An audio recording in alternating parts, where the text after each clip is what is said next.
Hey guys, welcome to my channel and thank you guys for tuning in.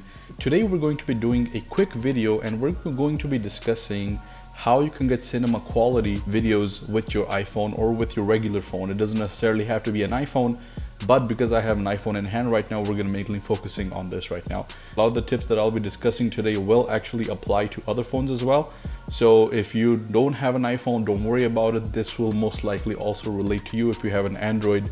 When people think about shooting cinema videos, they always think about having a really big camera, having a DSLR or having a mirrorless camera with a big lens, heavy lens, which costs maybe thousands of dollars. But what a lot of people don't know is you can make really good content with the phone that you have in your pocket, with the phone that you have already in hand. And today I'm going to show you how you can get cinema style video out of your phone. Tip number one is going to be use your native app. And by that, I mean use the app that's already on your phone. The reason for that is because the app that you have on your phone is probably the best built one with the best qualities, with the best settings that you can probably get.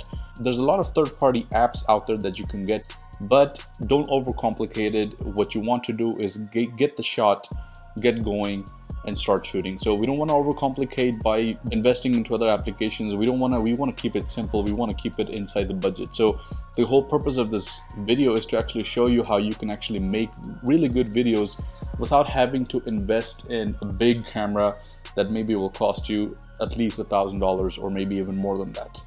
So the first tip is going to be check your settings. Don't just start shooting with whatever you have in front of you.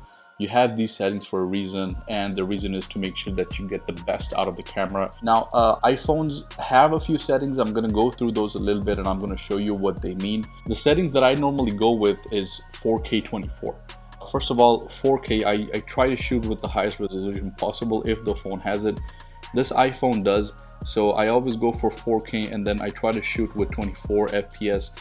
The reason for that is because 24 FPS basically gives you that very cinematic cinema type look. It really depends on what you're doing. I don't want you to go with what I'm saying. If you have to use 30p or 60p, use it, But normally every day on a daily basis, if I'm vlogging or I'm just trying to take video of something, I'm gonna usually go with 24 because this gives you the most cinematic look. 30 and 60 will give you a more smoother frame rate, and that's what it is. The higher the number, the better the frame rate is going to be. That's basically what this actually means, and that's going to be really useful if you're shooting slow-mo as well. But on the iPhone, you have the option of using slow-mo. You have a separate dedicated settings where you can actually shoot slow-mo. So if I was to shoot with this camera, then I would try to shoot with 60 or 120 if possible. If the camera does have 120, then I would try to shoot with 120 and then slow it down when I'm editing. That's the normal way to do it, but because this phone already has slow-mo options, then you can actually use that and it's pretty good. It's a really nice slow-mo option and you can shoot in 240 FPS. That's a really nice frame rate, and it makes sure that your video is not jittery. It's not going to be shaky. It's not going to be pausing while it's in slow-mo. So it's going to be a really smooth transition. This iPhone also has the option of time-lapse. Time-lapse is a very underrated thing that people a lot of the times maybe don't know how to use it or don't use it at all.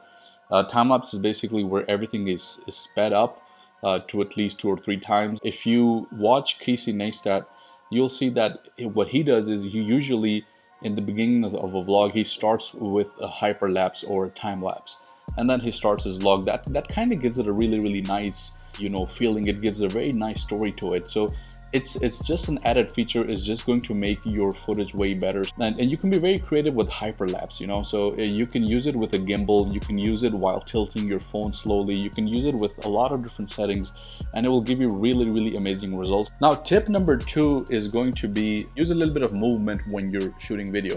By that I mean, I don't want you to just sit in one place and shoot right to left or just pan out and pan in. Move yourself. Try to zoom in on your subject a little bit. Try to move around with it. Use your hands a little bit.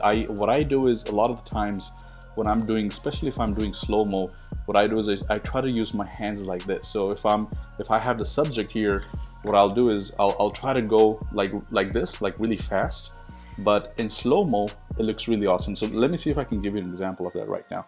So if I go to slow-mo and I press slow-mo, and then I go like this.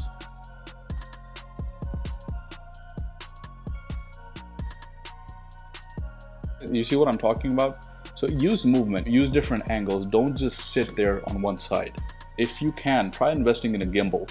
A gimbal will allow you to get really smooth footage, but a lot of the gimbals have presets. If you're basically trying to make a hyperlapse or you're trying to move around an object, it will track that object, which gives you a really smooth footage, and the movement allows you to give it a very cinematic look. So the next step is going to be try adding a subject. A subject can be a person, it can be an object, it can be a scenery. And what a subject will do is it's going to make your videos a little bit more interesting, a little bit more engaging. A subject will also make sure that it kind of gives the video a bit of a story, a bit of context. So try doing that. Try adding a subject to your video. As a last resort, if you don't have a person to shoot with, or try videoing yourself. Try putting yourself as the subject and experiment a little bit. That will make sure that your videos tell a story and they have context behind it. So one final thing that you can do to make sure that you get more out of your phone camera is going to be using a lens. I'm talking about obviously lenses that will be adapted to your phone. A few companies nowadays make lenses for your phones, but Moment is, I think, one of the best out there. I don't have one with me right now, otherwise I would have shown you, but I'm going to be linking their Instagram page down in the description along with their YouTube page, so you can take a look at what they do. And if you do have the money, I highly recommend investing in a lens. What that will do is basically just make sure that your video footage goes from better to the best possible. So these were a few things that I wanted to discuss, how you can get cinema quality footage from your iPhone or your regular phone. And if this video helped you out, please leave a like, and please consider subscribing. If there's anything else that I can do to improve my videos, please do let me know. And I'll see you guys in the next one. Peace out.